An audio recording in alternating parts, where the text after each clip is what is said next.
Hey everyone, and welcome back to the Artificial DM. Today I'm going to be diving into another RPG horror story. This one is posted by LordRug. To preface, it's his experience in his first D&D campaign.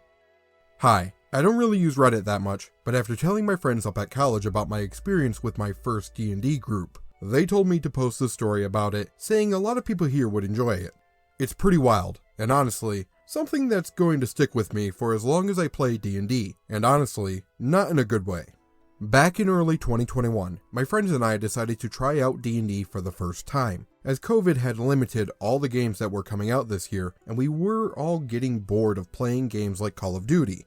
The DM, let's call him Barry, had recently returned from deployment, and while overseas, he found a love for D&D and would play with the other combat medics while they were in quarantine. During this time, he managed to create a D&D campaign that was meant to last for about a year or two, with an overarching story. When he brought it up to our group, we all thought it would be a fun idea to try out D&D, as we all agreed to meet up and play somewhere. We all knew each other personally, and didn't want to play it on Discord, as most of us agreed it would take the fun away from it, as well as it wasn't hard for us to set up a session at the DM's house, since his garage was big enough to fit all of us socially distanced. Session 0 was very fun, and we had a great time while setting up our characters while cracking jokes, and talking about what we were planning to do. At the time, most of us didn't know that the DM was hoping for us to run a more serious campaign, with a few jokes lying around so that we could have a feel of what D&D could be if we truly got immersed into it. But due to him not going over this at Session 0, we all made mostly jokey characters. There were 5 of us. Me, a bard dwarf whose name was Ingvar Kamprad. The name was the creator of IKEA's, who was from Sweden, and his goal was to create meatballs and make a business out of it in this new foreign land.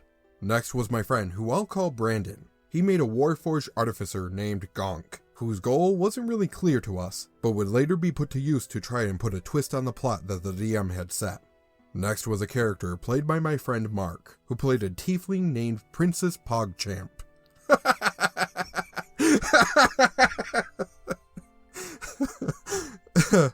Next was a character played by my friend Mark, who played a tiefling named Princess Pogchamp, who was a Storm Herald barbarian, whose backstory was that she ran away from Hell because she didn't want to become the next queen of Hell, as her mother was dying from an unknown sickness. We didn't really know D&D lore back then, and the DM didn't really say anything about it. And finally was the problem players, Josh and Harold. Josh played a bloodhunter half-orc named Orcgasm Cummouth, and the other was Harold's character, which was a turtle monk with the subclass of Drunken Master, as he was always drunk during our D&D sessions. His character's name was Tortits. There were 2 others, but they didn't really do much during Session 1 and proceeded to quit after the first session. Session 1. The DM didn't know if we would be that much into role-playing, so he started our characters out with them knowing each other, and that we were sent on a mission by the king of the main capital of the country to take care of a camp of orcs, who have been terrorizing the outskirts of the city. It was about 20 miles away, so we were to travel there in a horse and carriage. At least, that was what was supposed to happen, until Harold announced that we were to travel to the nearest brothel, which was back at the capital that our characters just left from. We all thought it was funny, and so we all were in agreement to go there, not knowing what was in store for us. It was 40 miles back, so we made out for the journey. On the way, we came across a pack of wolves attacking our camp, and we had to fight them. We thought it was pretty funny, even though it took about an hour to complete, since this was our first combat encounter. After that, we finished a long rest and proceeded to finish our trip to the town. While on the way to the capital, Josh and Harold rolled what was known as nut checks. The basic concept was that if you rolled above a base 7, you would nut. Weird. But we were all in good spirit and tried to not make things awkward and decided to not really say anything. We thought it was pretty funny at the time and would even chime in and do it every once in a while. When we all arrived, we went out on our separate ways to explore, and this is when it all went downhill. My character went to the main marketplace and proceeded to set up a little shop and search for what I perceived was the lowest running shop there. I walked up to them and rolled high on my charisma check and convinced the shop owners that my meatball recipe was an amazing product and convinced them that they would make a lot of money. The meatballs had a healing property and healed 1d4 to anyone who eats them. I was able to convince them to do business with me, and I now made 15 gold an hour, which turned into 150 gold every day. The others went around the town exploring, while Josh and Harold went to work on their plans. Tortles went to the brothel, which was located in one of the more shady parts of the capital. While there, he went to the front desk and said he wanted to rent out a room for the night. It was 150 gold, and he went into one of the rooms with one of the maids. During that time, he explains how he seductively unclothed her, and when he got her naked, he proceeded to skin her alive with his claws, on which he rolled high, and used his cock to suppress her screams, while he basically gutted her. He then proceeded to stuff her skin into his tortoiseshell and run out of the brothel into the outskirts of town. None of our characters knew what he had done. Next came Orcgasm, and all of us agreed what he did was truly disgusting. Orcgasm proceeded to locate the nearest orphanage that was located in, again, the shadier part of town. When he found the orphanage, he proceeded to abduct an orphan passing by, and was running away with the child while it screamed for help.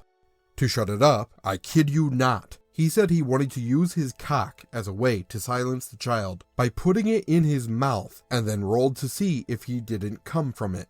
The DM said, "No the floop you ain't," and told him that he was decanonizing that he tried to do that. Josh argued, saying that he was only joking around. He still took the child and proceeded to bring him back to my shop, with my character completely unaware of how he got the child. Orcgasm then left while telling me to watch the child for him.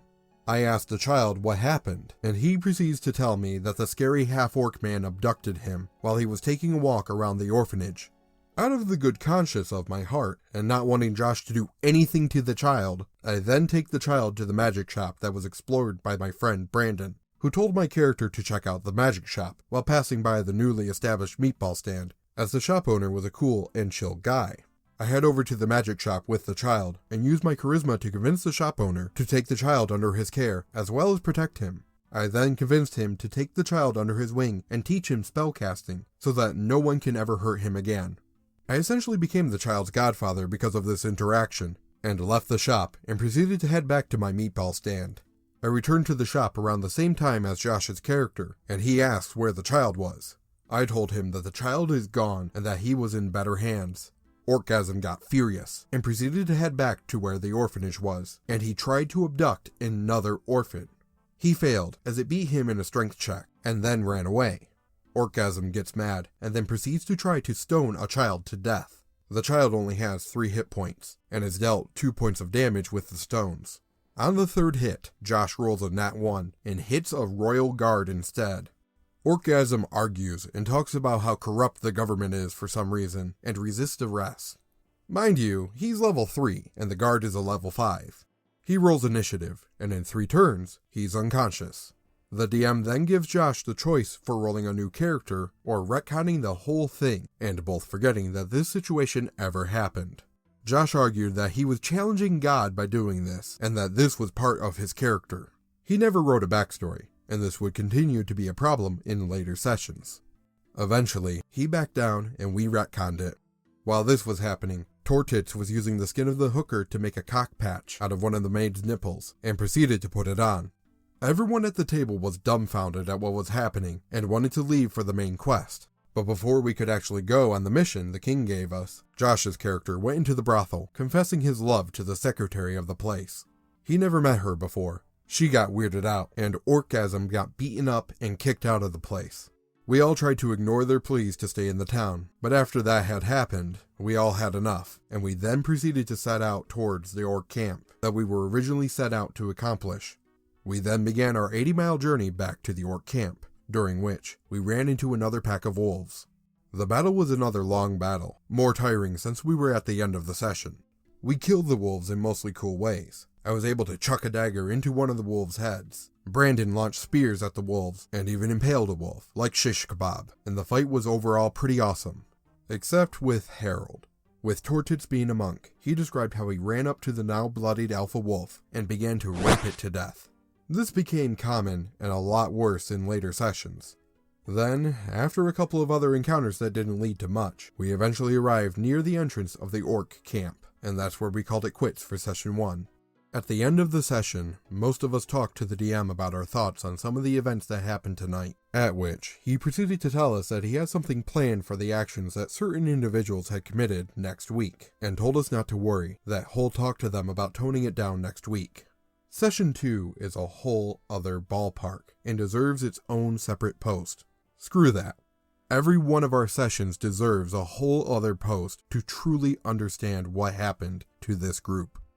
TLDR, a group of friends planned to play D&D for the first time, only to be derailed and traumatized by two of the players who wanted to only do questionable things, like skinning hookers, abducting and killing orphans, and raping wolves. You can tell that these players in particular were a massive problem, not only by their actions, but by their names themselves. Just from what I can tell already, both Josh and Harold are complete scumbags. I'm curious to find out what the DM said to the players to make them tone it down, because obviously it didn't work. Hopefully we'll be able to find out with the rest of LordRug's stories. What was Orcgasm talking about how he wanted to kidnap children for God? I'm completely baffled. I will probably go ahead and read the other parts of the story as it comes out, or pass it off and do a collab with one of the other content creators, so let me know what you would like down in the comments below. That will do it for today, and until next time, hope you feel inspired.